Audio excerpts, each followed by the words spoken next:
Mivere waited until she was certain Tom was in the shower, before texting Desh in. MP. Desi, please gather the others and meet me 20 minutes before class. I have something important to discuss without Professor Warrick present. The classroom at 09:30? Miv set the omnipad down and scooped up another bite of plover. She watched the omnipad irritably as she chewed. Girls these days seemed surgically attached to them. Surely Desi would. The omnipad pinged. DT. Will do my best. See you there. Miv let out a sigh of relief. Scooping up her dish and setting it in the sink, she hurried into the bedroom and opened the bathroom door. Tom, I just remembered I left some things at my place for the beach walk this afternoon. I'll meet you at class, all right? What? Tom's head poked out of the shower stall, wet hair plastered to his scalp. Sorry, I didn't hear. I said, I've got to pick something up before class. Miv let her eyes wander down, savouring the figure hidden just behind the steaming glass, and... She shook herself. I'll meet you there. I could hurry up if... No. She blew him a kiss as she slipped out of the room. I'll just see you at 10. Desi set down her omnipad and picked up her tea. That was Professor Pelavon. She wants to meet us a half an hour before class. Is everything all right? Belda looked up from her papaya while the twins groaned. I don't know. She wants to talk to all of us. Desi pursed her lips. It's probably about Professor Warrick. The day after tomorrow is the anniversary of the landing on Earth. You wouldn't know it from looking at him, Pris said cautiously, picking up what was left on her plate. I mean, he seemed like himself when I saw him. Desi and I saw him the day before yesterday, and he wasn't. Malondi frowned. I don't think he knows, but he seemed off. He probably wouldn't. You know, math? One of the Kerbal sisters managed to pry open a bleary eye. A Shill year is just over half a year longer than a year on Earth, so the days are different except for every... Well, shit, it is this year. Goddess, I better check in with Liam, Belda muttered, before looking around the table. Is it really a big deal here on Shill? No. The last couple of years, the news ran something on the day, Kellark offered. The networks will just use it as a news bite. Probably. That's all they did last year. It's more for the families that lost people during the landings, and the veterans that have rotated through on garrison duty. It's only a tiny percentage of Marines, Jaxby nodded. Still, it does get mentioned. Professor Pelavon probably wants to make sure no one says anything thoughtless. I can message Scifi. Diving practice should be over any minute, Desi said, poking at her omnipad. Where's Nessa, anyway? Don't worry about it. I'll get a hold of her. Prisonally grumbled, then looked at the others. What about Letzi? I don't have her contact. I do. Locke picked up her omnipad and started to poke at it. I suppose someone has a way to get hold of Dihsala? So that's how it is, girls. Mivere looked up at the girls as they sat in the classroom. Dihsala was still missing. It wasn't reasonable to expect them all to turn up without any real notice. Scifi had been 5 minutes late, her long silver hair pulled back into a ponytail, and still looking a little wet. Still, of all the girls, Dihsala was the one with an attitude. She could see her before the class on the nons, at least. Don't worry, Professor, Priscilla says solemnly. You can count on our discretion. If something comes up, I'd advise tact and discretion, Desi nodded. We can distract him if something gets mentioned. Desi's right, that's good advice. Tact and discretion will be the best thing. Malondi nodded firmly. What will you do about the news, though? He'll see something, won't he? I'm still trying to figure that out, girls. Human men aren't quite as delicate as we're used to, but something like this? I'm afraid that I really don't know. Mivere looked at them pensively. Professor Warrick, mentioning Tom's family bothers him deeply, and I'm not certain if that is ever going to fade away, ladies. Time simply doesn't erase some heartaches. Mivere glanced at the door as Dihsala pushed into the room and caught her eye. I'm sorry I'm late, Professor. Dihsala offered, perfunctorily, not sounding particularly apologetic, as she made her way to her chair. I didn't expect to be called and wasn't checking my Omnipad. Miv sighed and waited for the girl to get to her seat. I understand. Very well, Hey. Miv started as Warrick nudged open the office door behind her and edged into the room, blinking at the girls. Wow. Full house already. Dihsala listened as Professor Warrick rambled through today's lesson and stewed. So, by the human calendar, 1905 saw the beginning of a bitter revolution in the Empire of Russia, starting with a mutiny aboard one of its primitive water battleships. Honestly, the whole thing was getting old. If Warrick hated the aristocracy so much, he shouldn't be in a relationship with an aristocrat. Not that the House of Pelavon had amounted to anything for years, but still, the man was a hypocrite. Until now, she decided not to say anything. Just let it go. It was foolish to make enemies pointlessly, even if the other girls couldn't see what was right in front of their eyes. They were too busy toading for an easy grade to show any self-respect. And Pelavon, the last light of a fading house about to go extinct, besotted with a human man. Goddess, they were just like her parents. None of them had any self-worth at all. But this? Teaching Shorvanti about some barbarian empire falling apart. He probably thought it was some kind of valuable lesson. It wasn't just offensive, it was insulting, and enough was enough. She waited. Warrick always asked for questions, then oh so calmly raised her hand. Just as she expected, Warrick called on her soon enough. Excuse me, Professor. I was wondering if the class before Shell will be cancelled, she asked simply. No.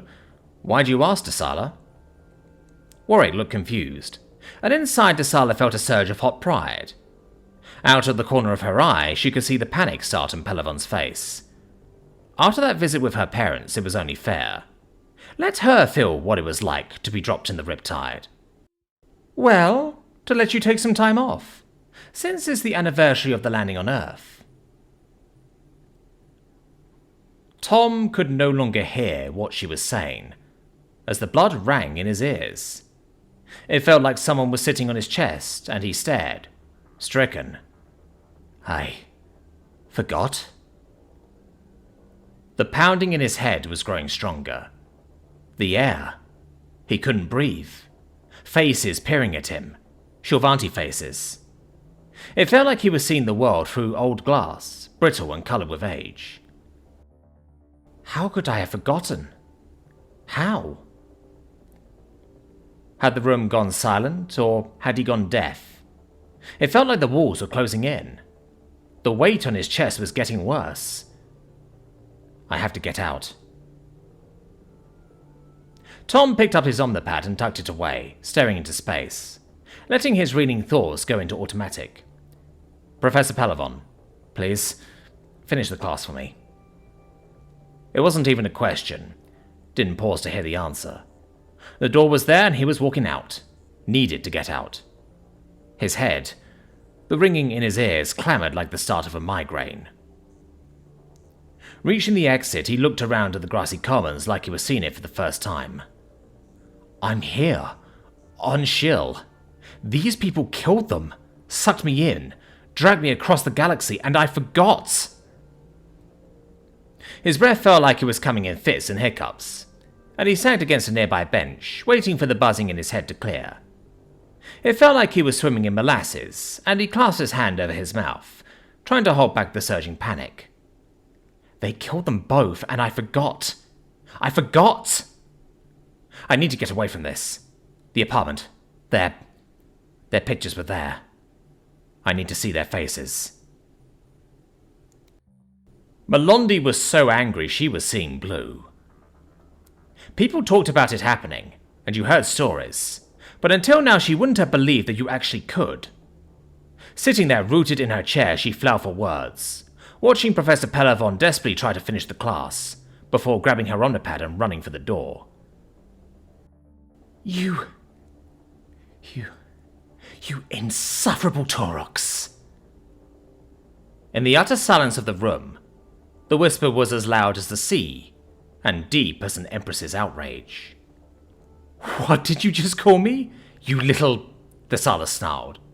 At least she hadn't pretended the words were for anyone else. "Don't even bother." Melondi's words started evenly, but the rage had a release, and what began as a whisper gradually rose to a shout. "You selfish bitch! Ever since day one with your endless shit. How could you ask him that? He lost his wife and daughter, and you just smiled and threw it in his face. You even asked like it would be a fucking holiday. You can't talk to me like, get out!" Melondi wasn't sure when she'd risen, but now she stood glaring with unconcealed venom, her fists clenched. "Did you hear me? Don't just stand there shaking like your fucking vibrator. I said get out of my sight, you miserable cunt. Get out of my sight right now, you fat-ass inbred whore, or I will burn you. I will tear out your striped heart and use your screams for my fucking ringtone." Deep in the surveillance bunker, Captain Briona stared at the video feed. She was grateful she kept her mouth shut. A captain shouldn't be caught out like that, even when it was just around her pod. It was... well, it was a matter of image. Her fingers flew over the controls as she ran a quick check on the boards. All the targets were still in the classroom, except for Warrick. He was well on his way towards his rooms. Pelavon was in her office, dialing her omnipad frantically. "Told you I knew her mother when she was a captain," Sergeant Gianni beamed. "Now that's Camelish's daughter." The door had barely closed behind Dihsala as she stalked out of the classroom, and the girls gathered around uncertainly. "Professor Pelavon will calm him down, don't you think?" Priz asked no one in particular. "I've never seen a man react like that," Jaxmi said uncertainly. "He's human. I don't know." Desi arched an eyebrow at Melondi, who glared at the door as if willing Dihsala to catch on fire. "So, what happened to tact and discretion?" "That was never a good plan," Melondi sniffed imperiously as she gathered up her backpack. "From now on, you need to give me better advice."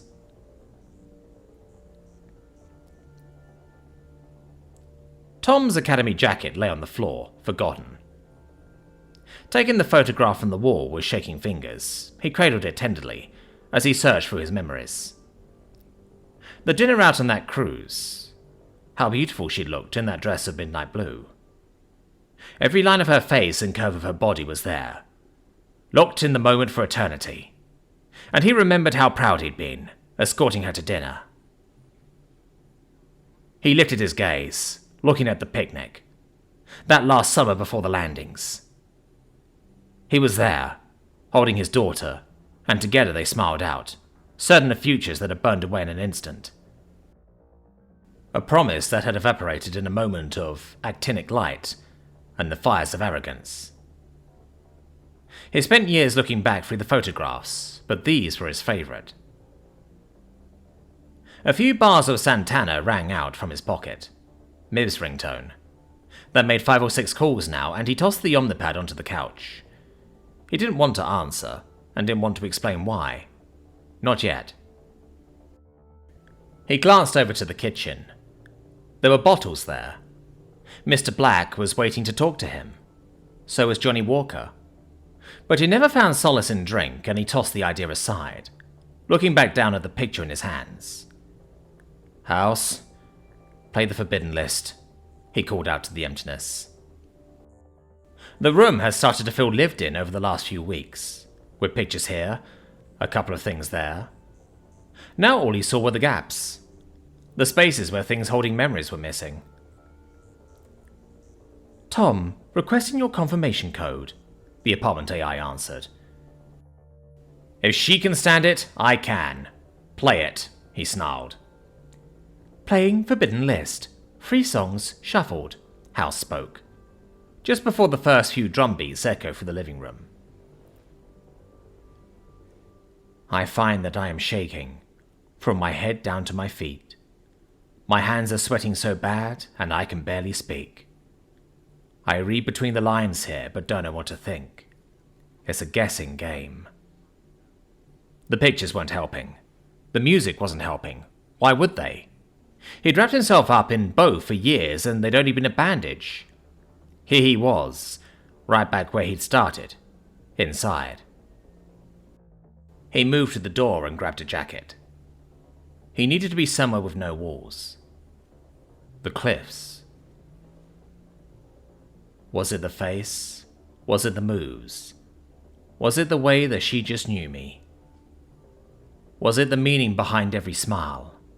I try to walk, but can't leave. Her eyes, they pierce right through me, but I don't care. As long as I am there. The song carried on, playing to an empty apartment. Letzi left the others at the classroom, catching up halfway across the commons. Dihsala, what in the darkest deeps were you thinking? Letzi planted her hands on her hips as Dihsala stopped, whirling to glare back at her. You don't want me to pretend? Fine, I was taking a stand. We've been listening to all his shit, tearing us down for weeks. Someone had to have a spine. Dihsala glared and jutted her tusks up derisively. And you? You should have given me your support. You're wrong. Letzi folded her arms, her face drawing down into a frown. And you don't get support by just demanding it. Sometimes that's the only way you can. That may be the most honest thing I've ever heard you say. Letzi looked at Dihsala Tsane as if seeing her for the first time. We're done, Dihsala. You think you can walk away just like that? Dihsala looked taken aback for a moment, but rallied. Some kind of friend you are? What? You think I owe you some? You do owe me, she snapped. Who picked you up and helped you out? Got your classes sorted? Who made sure you got into the best dorm? I've taken care of you since you got here. You've been a help, but that's not the same thing. Letzi's voice grew colder as Dihsala stood there looking down on her. How many times had she seen that haughty glare before? Diz was 2 inches taller, and all of it was muscle, but right now Letzi didn't care. She could have been a Marine in combat gear and she wouldn't have cared. Dihsala, you may think you bought me off, but you don't get it. You have nothing I need. Letzi turned on her heel and marched back towards the classroom, not once looking back as she left Dihsala spluttering behind her. Miv made it to the apartment door and tried the chime again. She could just hear music on the other side of the door. Torn with indecision, she slipped her hand over the lock. Tom had given her access weeks ago, but if he wanted to be alone, needed privacy. She could always leave, but he wasn't answering his Omnipad. The way he'd acted. Just make sure he's safe. Tom? Slipping inside, she glanced over at the couch. Tom's academy jacket was there, and she wandered over, glancing back to the bedroom door. Tom, it's me. No answer. The apartment was quiet but for the music, and she opened the bedroom door slowly. It was empty. Tom, are you here? She looked back to the bathroom door, where she left him this morning, and crossed the room. The door was open. The room was empty. He wasn't home, and relief mixed with new anxiety as she looked around her. Wandering back to the living room, she spotted the Omnipad laying on the sofa. He's been here. Why did he leave it? She walked over.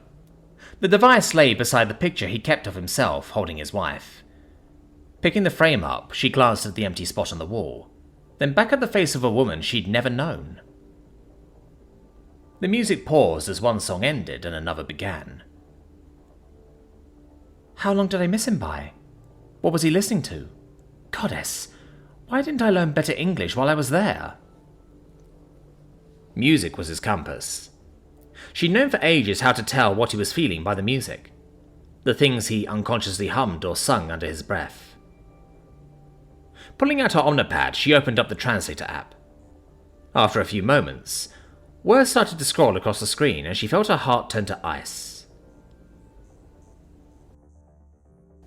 Asleep on the ocean's bed, drifting in empty seas, for all my days remaining.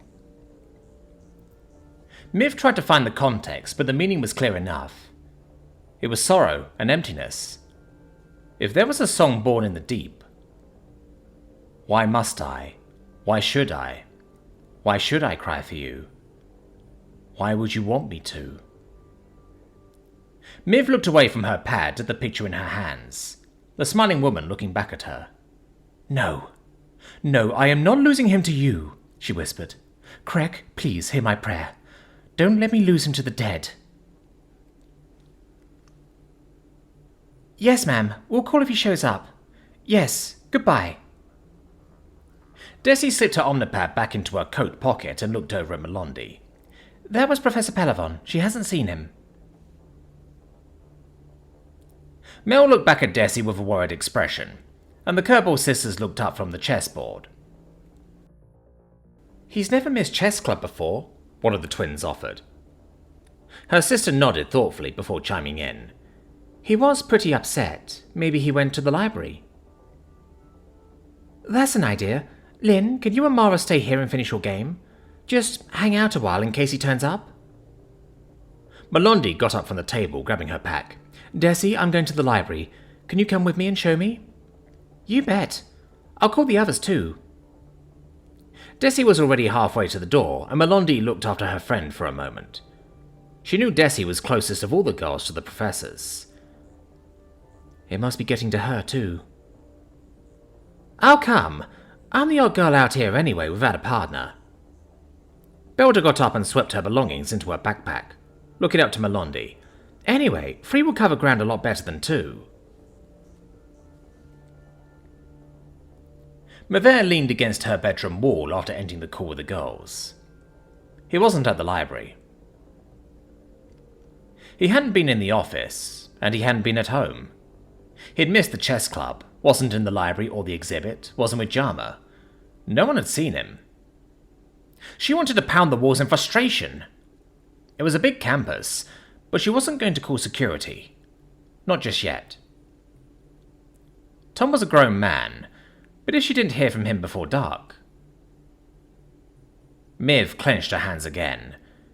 She'd hoped that if he wasn't at his place, then he might have come over to hers. Everywhere she looked, there were 1,000 other places he could be, missing one another by minutes. If he ever leaves his omnipad again, I'm going to kill him, she growled, grabbing her jacket to bundle up against the cold before heading back to his rooms. Priscilla might have made it 3 steps out of the cafe before Margaret grabbed her shoulder. Pris, you said you'd call. Pris blinked, looking down at the hand on her shoulder. After a moment, Margaret took her hand away, but was still looking aggravated. Well, what did you expect? No. Well, what did you expect? I'm not going to wait in my room all day. I know, Margaret. I'm doing my best here. Pris managed not to grumble. The hand on her shoulder hadn't helped her mood, or her feelings about Margaret. After getting Desi's message, she'd given up trying to concentrate on her biology notes. If a Mal was in trouble, that had to come first. But Empress, the timing.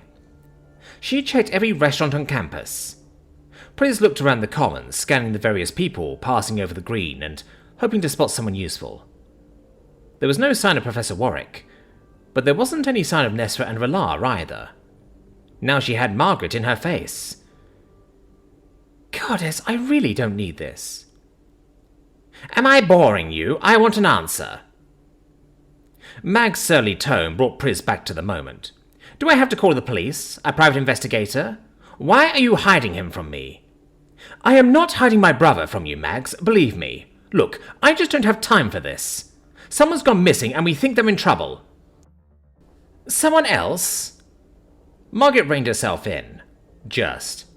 Exactly how many people do you lose around here? I'm warning you, Pris. Don't just think you can put me off this way. Mags, you better think about your words. Pris had a good 2 inches on Margaret, and she'd had enough, looking coolly down on her sister-in-law. Now, I'm doing the best I can. You're upset. I get it. But I'll call when I have something for you. Right now, I've got to go. Perched at the top of the cliff over the auditorium, Tom gazed out over the ocean without really seeing it. They drugged me across the galaxy. He huddled against himself and grit his teeth. They killed you, and they killed me inside, and they made me forget.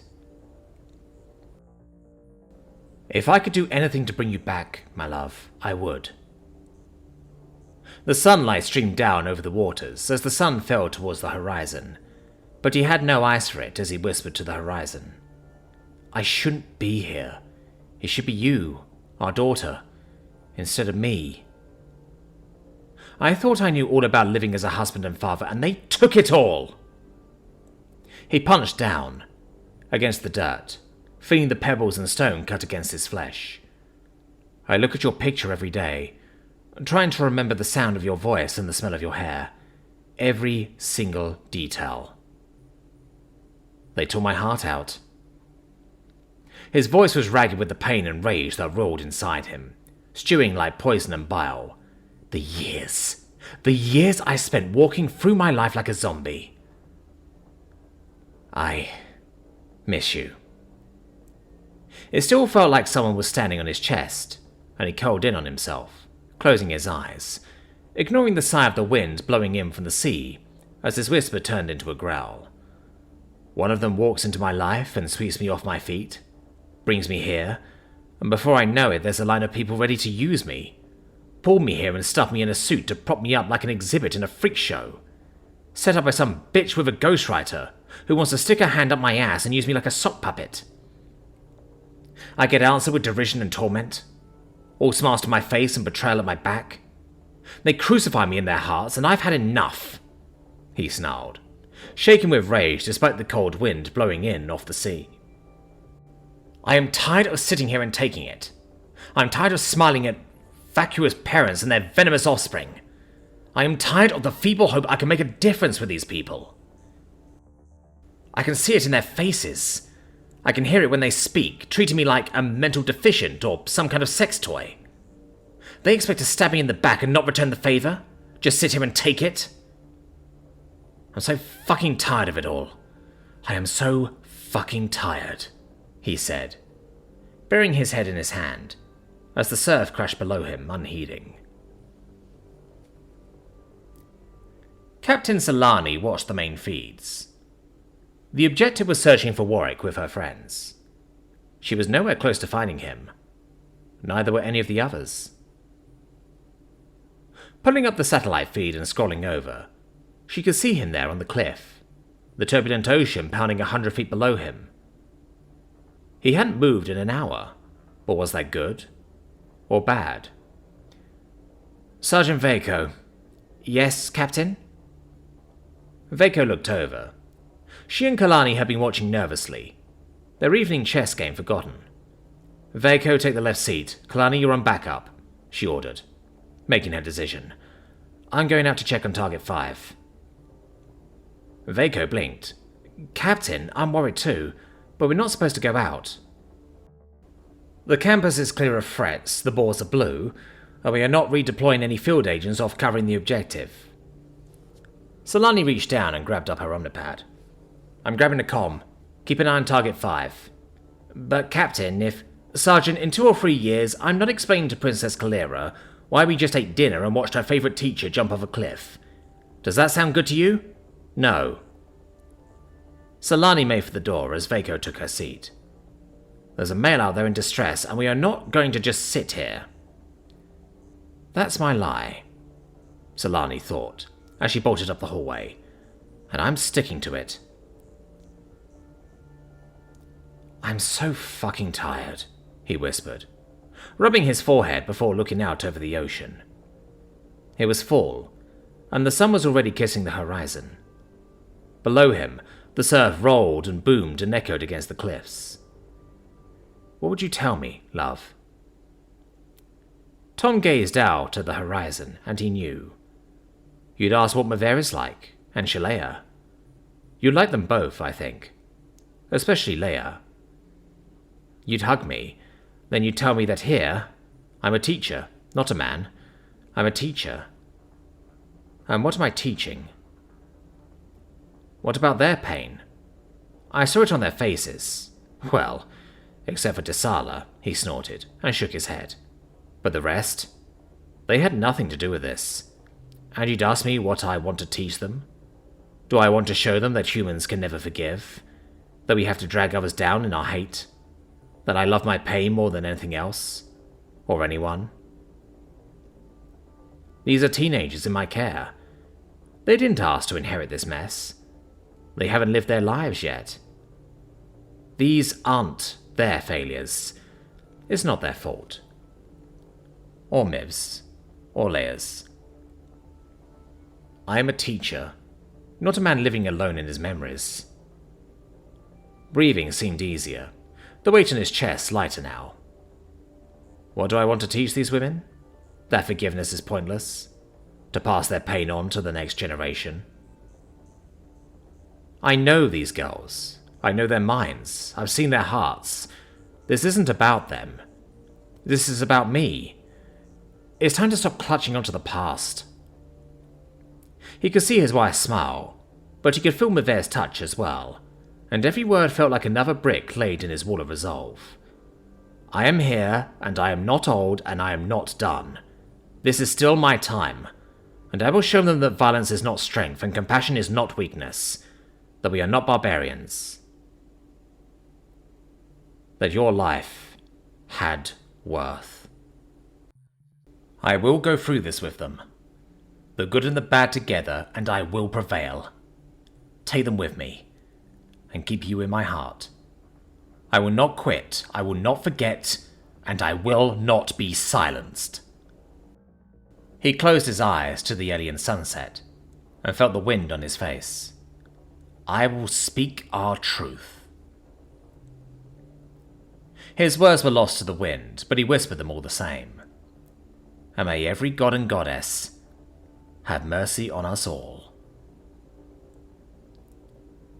Celani made her best time through the tunnels out to the auditorium, but the service tunnels only came so far towards the auditorium.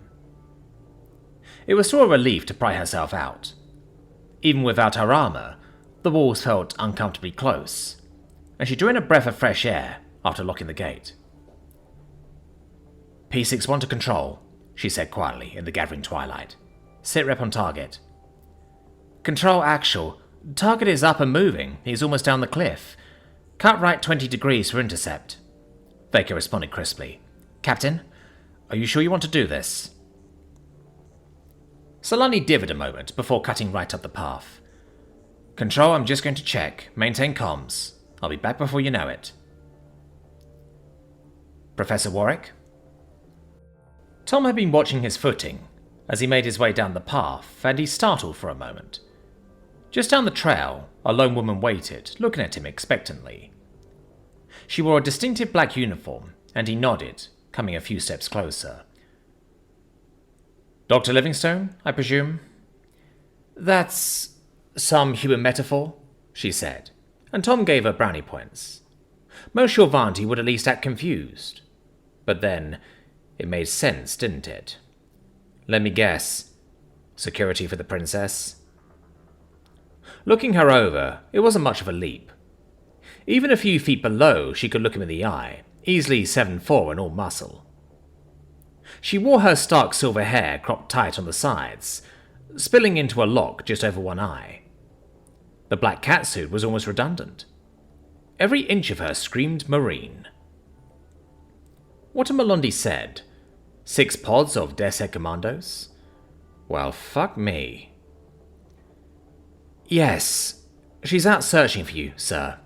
So are Professor Pelavon and your other students. She shrugged uncertainly. They're getting worried. Yeah, I probably should have kept my Omnipad with me, but I just didn't want to talk, he sighed, feeling foolish, and took another few steps down the path and offered his fist, peering at the rank tab at her throat. I'll head back to my place and give them a call, Captain. Celani.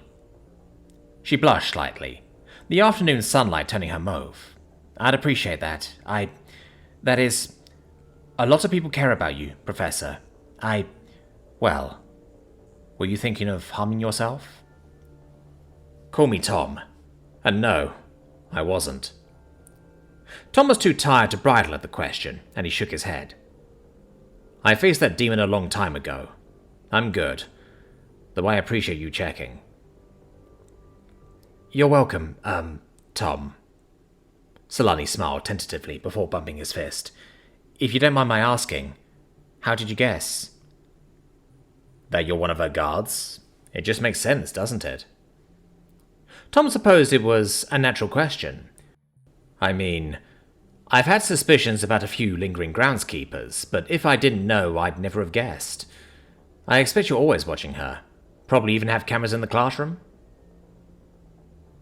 Celani nodded, and he shuffled back a bit. Even a foot or two up slope, he still had to lean back to avoid staring at her chest, and she blushed deep blue. Well, yes. It's all right. I get it, he nodded, not letting her stew. Walk a fellow home? I can take you as far as the clearing. I have to stay out of sight. That would be very nice, thank you, he nodded, making his way over. So, what do you ladies do in your spare time?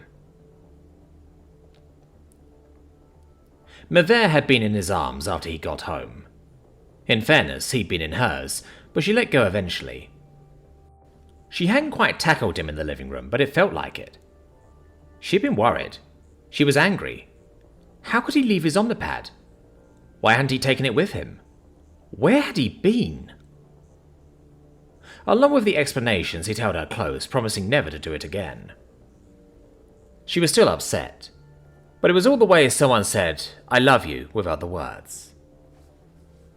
He remembered that, too, and after letting her lead him to the couch, they called the girls. Miv called Melondi for a time and thanked her. She'd been just about to call and suggest getting hold of security, and was Tom all right, and yes, she let the others know too. Tom was busy on a call with Deshin. Tom didn't need to see her face. Her relief was palpable, and he suddenly promised to do something for her. What did you do for someone who could have been your daughter? After, they lay together on the couch, and he nestled into the crook of her arm, looking over the living room. She'd hung the picture back on the wall, and the room didn't seem so unfinished now. Not with Miv there. Miv, you know, I've been thinking. Well, about a lot of things. She stroked his hair, but he could feel her move beside him, listening. I want to talk with you about Shalea, but later.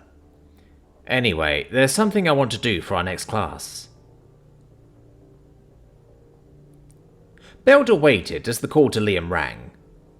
In spite of herself, she felt a relief as he picked up. Hey, Belle, what's up?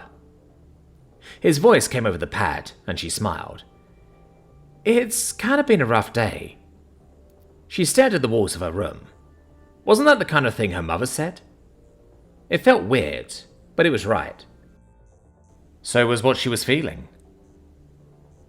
Don't worry, but I just wanted to talk to you. It's been kind of crazy here. Are you all right? He asked. The concern was there, sharp in her ear, and she lay back on her bed, closing her eyes. It felt nice, hearing it. I'm fine.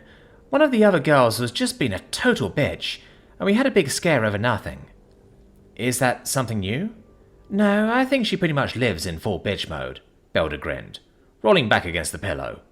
Look, I know we said 6 dates before we talk. Talk. I wanted you to know I'm thinking about it anyway. Belda counted the seconds with her heart in her throat. She reached 2 when he said, So am I. It's nice you're thinking about it too, Belle. I mean it. Anyway, Hope hasn't been on me about things, but I've been thinking too. It's nice. Her eyes snapped open. Nice? Just nice? Was nice good, or was nice just nice? What if he really wasn't? So, when can we get together again? He asked. Oh, well, I wanted to ask you, We've got a student show next week. Would you want to come? Day number 4, eh? That's totally pog. She could imagine his grin. Hear it in his voice. You're on. Aku rubbed a finger along the edge of his omnipad, thinking about the text. He'd been chatting with Math Girl 1 every day now. Even after his punishment from the mistress, he had no regrets. The music she sent him was incredible. It was vibrant, alive, amazing. It stirred his soul. It had only taken a day or two for them to reveal they were both in the capital. That much was safe. It didn't hurt that she thought she was talking to another woman, and Aku felt a pang of shame at the deception. You couldn't tell. He'd been very careful not to give anything away. Why can't women be this nice all the time? They see him a man and their brains just shut down. That made getting to know each other a lot more interesting, but the more they talked, the guiltier he felt. He never expected the private message. Math Girl 1. I know we don't know each other for real, but you're really into human music. There's going to be a show out at Empress Sarika's Academy on the Shell after next. Shill performance, but based on human music. If you want, I could get you a ticket. He'd been looking at the message for almost an hour. It was probably the longest he'd left responding, when not in practice, and he chewed his lip, thoughtfully. Why not? It will be an adventure, and it's human music? Aku knew he hadn't scratched the surface, and Warrick said the Academy had a whole library stocked with music, from all over his planet. She may be old enough to be my mother, but she can't be that bad. Goddess knows I've been around worse women trying to paw me. Besides, you just know you want to. FM forever. Yes, please. What do I owe you for a ticket, and how do I find you? He counted the seconds, almost setting the pad aside. Math Girl 1. I'll be in the orchestra and my sister will be managing backstage, but we can get you a ticket, it's not a problem. Aku stared at the text, thinking furiously. That meant they were students, his age. FM forever. Thank you, I'd appreciate that very much. Did that sound adult enough? Grateful, nice? He didn't want to seem too polite, or he just knew he'd come off like a man. Math Girl 1. Okay, send your contact details. I'll set up a ticket for you at the visitor center, and message you when it's sorted. Aku gulped.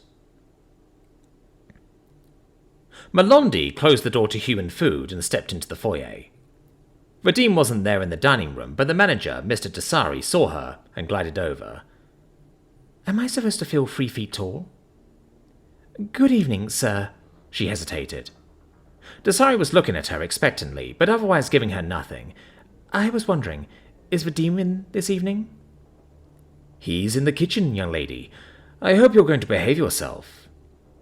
Mr. Dihsala tugged at the lace on his cuffs, regarding her thoughtfully. That is, if you want to see him? Yes, please, sir. She didn't know what else to say. She couldn't really blame him for asking.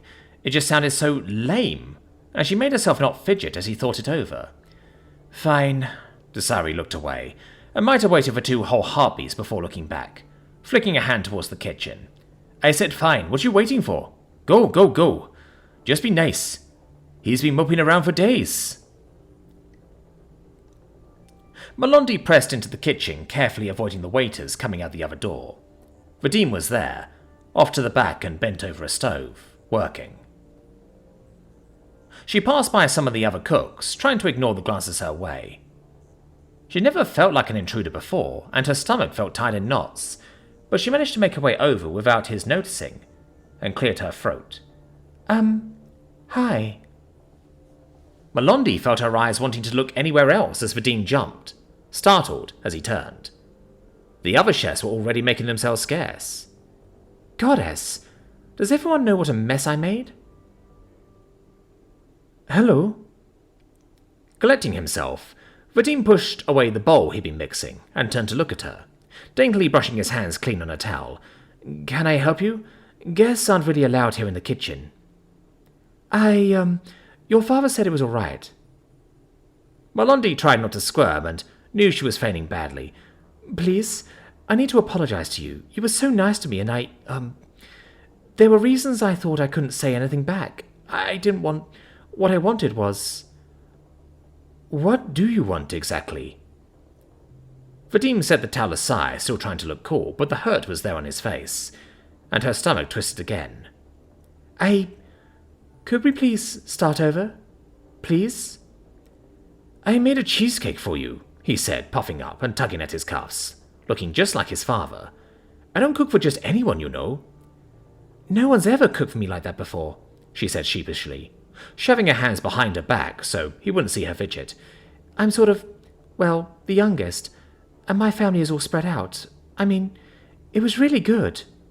You liked it? Vedeem looked like he couldn't decide whether to preen or not before looking around. None of the other chefs were near, and he whispered, I mean, really liked it? Goddess, I couldn't move after the third piece. She blushed. She knew she had a silly grin on her face and didn't care. The thought made her turn bluer by the moment. Anyway, there's a show out at my school at the end of next week, right before break. I'm going to be singing, and it's kind of a big deal for everyone. I wondered if you'd like to come? A show? He asked, biting his lip. On my own? I can get a ticket for your father too. Professor Warrick will be there. Desi's advice rang in her mind as he thought it over. You're totally on your own for the first time. What do you want to do about him? Goddess, she'd always worried about being married off. She'd never have to consider the problems of just asking for a date. Please? Margaret sat in the dark, looking out the hotel window over the campus. She stopped looking at the Omnipad hours ago, waiting for a call. Well, fuck you too, Pris. He's my husband. My husband, she whispered, staring out the window as the crisp fall wind blew through the trees. I don't care how busy you are. He's mine, and I want him. I'm done with sitting around. She sipped her red grain slowly. It's time to take matters into my own hands.